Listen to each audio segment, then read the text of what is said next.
me fui a los dos vicios que tenía, el cigarrillo y la radio. Empecé a recordar la radio.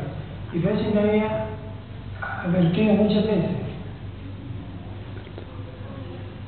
deja de fumar, que se puede convertir en algo serio. Deja de fumar. Yo después dejé de comunicarme con ella, me contaba los recados con los amigos, con Octavio Ortiz, con otros que venían a la casa de la tía mía y dijeron que deje de fumar. Y tenía que encontrarme con ellos en la radio porque tenía que me dijeran: no, te dijimos. Entonces, y de repente escucho la portadora, que era un ruido muy especial, y nosotros, los que estábamos en esto, sabíamos reconocer.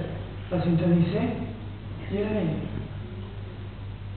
Y ahí los entendí bien.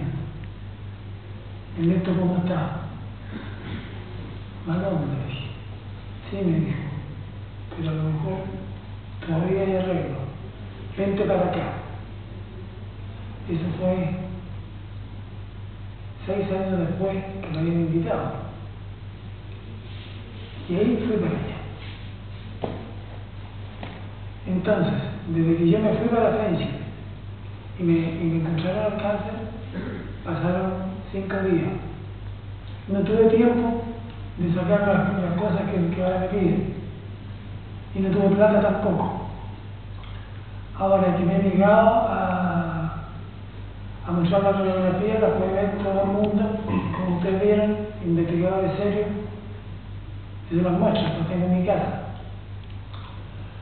Pero no cualquier oraje, porque cuando hay mala intención, hay mala intención. Yo le voy a mostrar la radiografía, así que no hay de amigo mío, que la radiografía no era, que falta la ecotomografía.